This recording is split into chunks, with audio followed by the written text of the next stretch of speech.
So ngayong araw po may gagawin kaming kalokohan ngayon ng best friend ko na to. At matagal ho namin itong pinagplanuhan. Alas 3 na nga po na madaling araw ngayon dito.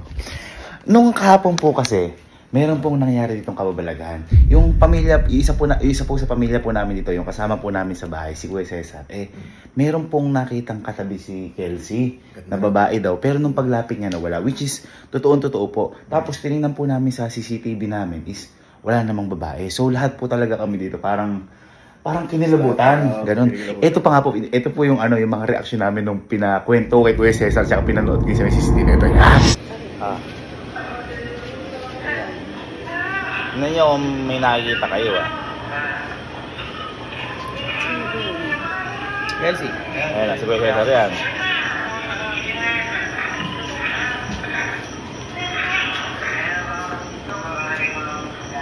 Tignan naman natin dito.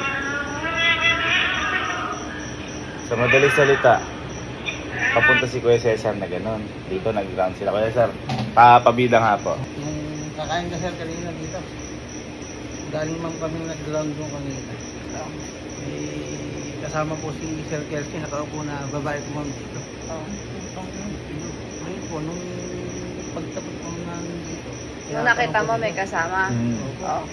Nung pagtapat namin dito, tinatanong ko siya kung wala yung kasama. Kakaluto ko lang. Kaya yun ang pinuntahan ni Kuya Cesar si Kelsey. Pinuntahan. Ayun ang kinikilabutan nga daw siya dahil ganyan na meron. Ito pa ang matindi. Dito yun Maganda ko yung Cesar doy, maganda yung babae na yung mukha. So, ito nakasagad po. Nakasagad. Tapos nag-ano daw, Parang mag-Cesar po, nakagaling din siya. Tapos boy, wala akong nararamdaman. Isa kasi kakaluto ko lang.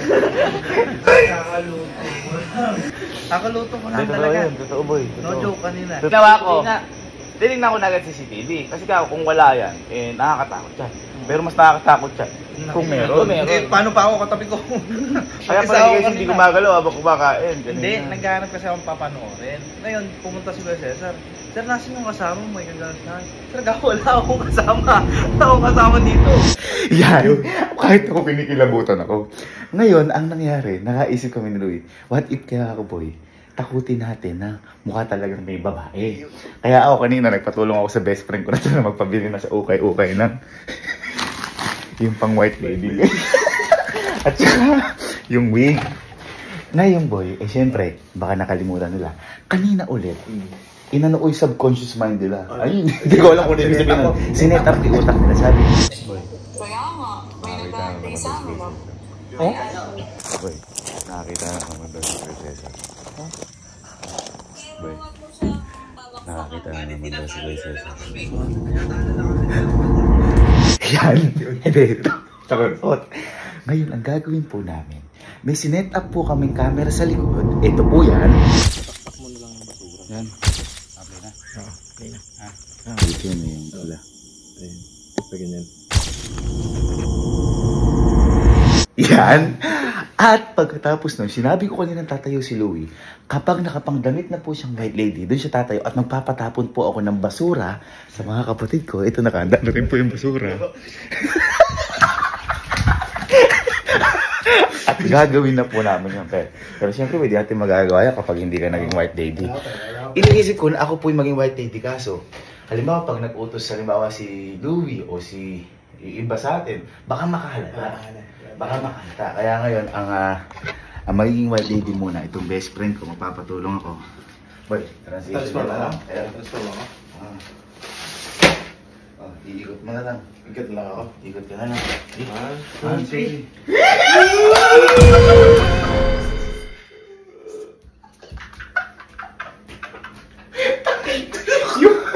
Yung white lady, kailangan mag-diet. 2 damit. Okay, paano sila natin? Basta ako papatapon yung basura. Tapos punta ka doon. Kasi yung multo ko siya, nagsiselfie. Nagmi-mirror shot pa. Wait, tara.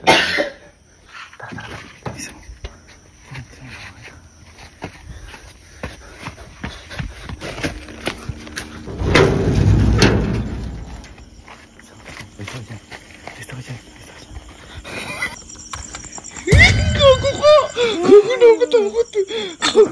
Takot. Basta diyan ka lang. Diyan ka lang. So, paano kunyari?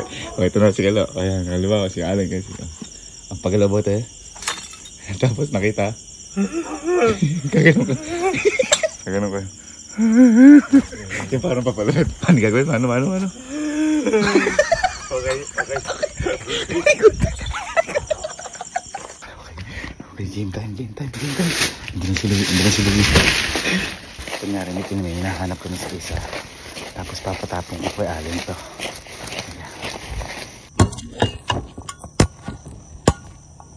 Basta ako yung Cesar. Kunyari, may hinahanap tayo. Tapos ipapatapong ko to kay Alan sa likod. Boy, nakita mo yung ano ni Elma? Yung parang hikaw na kulay gold. Kanina pa namin nahanap ni Kuya Cesar.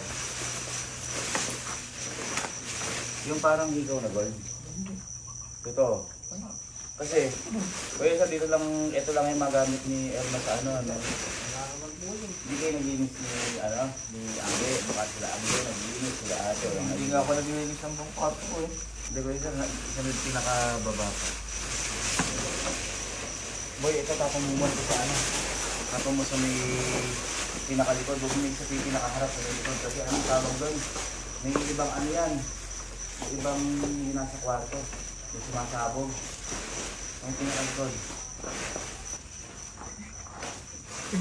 Ay, magtatapos siya.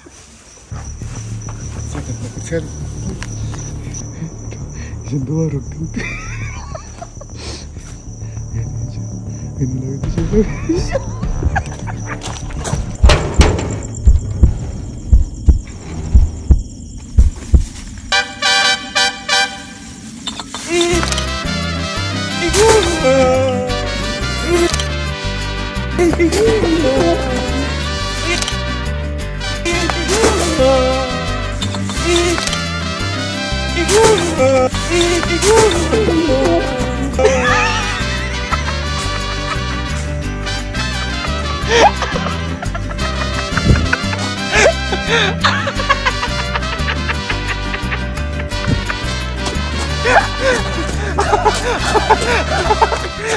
Baka yung nakikita ni Kuya Cesar na multo. Bakit na ginawa mo? Magtapon lang. Tawag naman. Ayun, gago. Kwento lang ni Kuya Cesar. Nakakita mo yung Ariel, ha? Ikaw? Kulay gold. Ano ba nahanap mo yung Kuya Cesar? Kasi naano namin dyan. Baka sa namin, naginis kayo. Di ba naantapon tayo sa may ano kung sabi sa may yung kulay gold siya na pabilog. Kaya, boy, tapos mo ito sa may likod. Ano mo yung plastic? Ano mo yung kukunin pa namin yung plastic? Kukunin mo yung plastic. Ano kukunin ka? Hindi, ito yung plastic. Katapong ito. Oo, yung lapong mo sa may likod doon.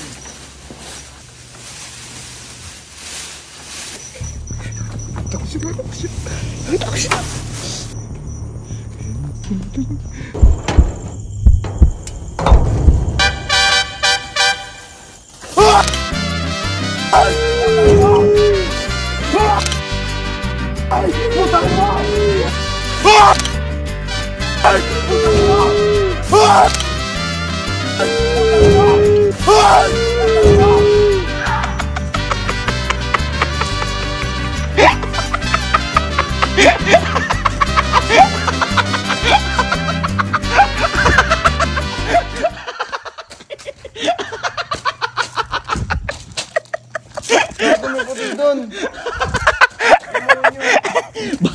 Baka yung sinasabi ni Kuya Cesar. Oo nga, tagal nakaraan nagsabi ka rin ito.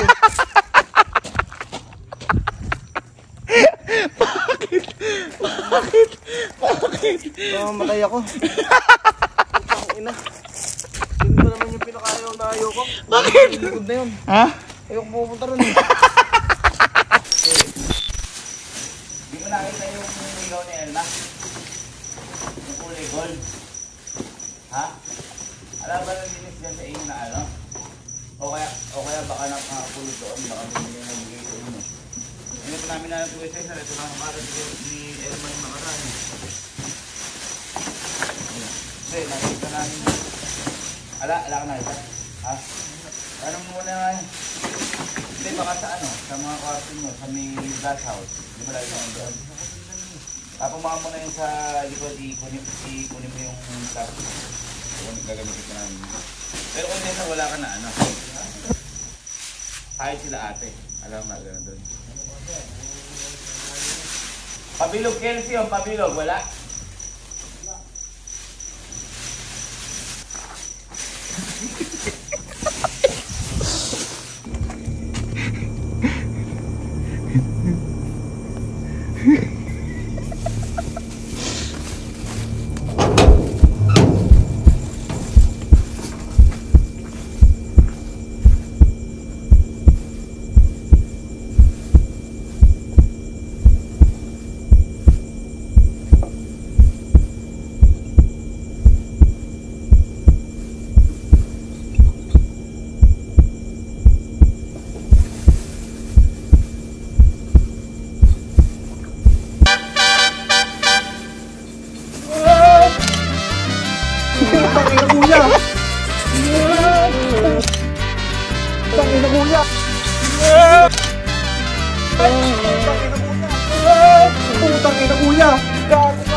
Alam mo nag-start yung motor.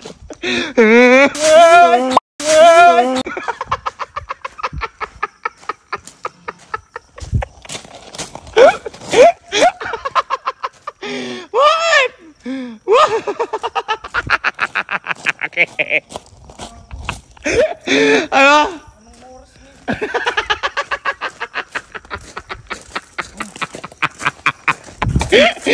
Baka yun yung multo na sabi ko, Cesar. Ayoko. Okay, so ito na yung pinaka-last. Si Galo na yung pinaka-last. Ito na yung pinaka-last na ko, Cesar. Ito yung pinaka-duwag sa lahat. So, ayun na kami si Galo. Kasi tayo mag-shoot. Hindi namin makita yung sa ano. Hindi nakita ka ba yung ikaw na yun? Galo ko yun. Ano yung binili ko? Nawawala. Alam mo naging ko yun sa... Okay na rin, napasiba sila. So parang diamond yun. Ayun na marami nahanap ko yan. Ito yung nawali gamit yun. Ha? Alam mo bilhin mo. Alam na bilhin ko na rin. Yung si Mama. Ha? Ito rin nawawala. Kasi isa. Naka-air mo na. Papapapag mo sa ito. Air mo ng plastic. Paglalagyan pa. Pero kuya sir, hindi mo napansin. Kunin mo kalo yung plastic ha. Tapon mo lang sa mili ko dyan sa may basurahan doon. Huwag mo ikakalat doon sa may ano at naglilinis sila Ate Lani dyan. Pagkaano mo na naman ng palaka. I-ano mo kalo, i-dulo mo yung sa may ano doon. Ito na.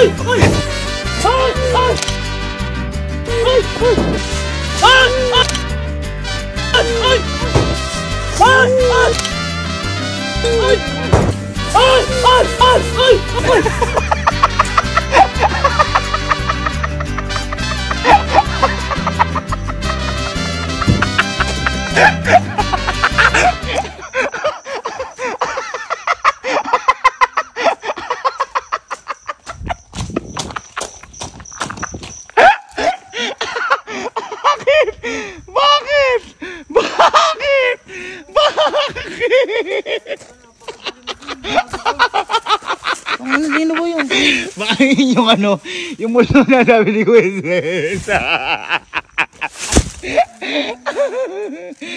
Nakita mo ikaw? Ay, nakita mo doon? Hindi. Ito parang si Nikad na to, yung kakambal ni Kalot. Napakamatakot hindi na to. Kumbaga para si Kojak to o si Kalot. Yung, hindi matatakotin, magugulatin.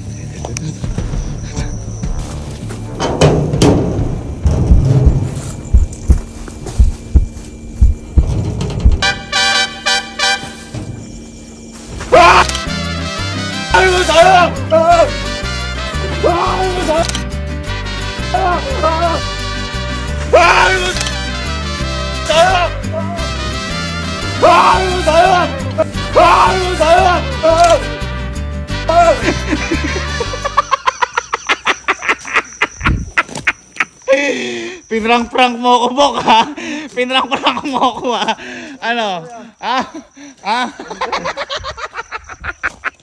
Alin gumagalaw? Alin? Ang tao? Yung parang kaki. Aso yung inano ko dun. Aso! Uy, go!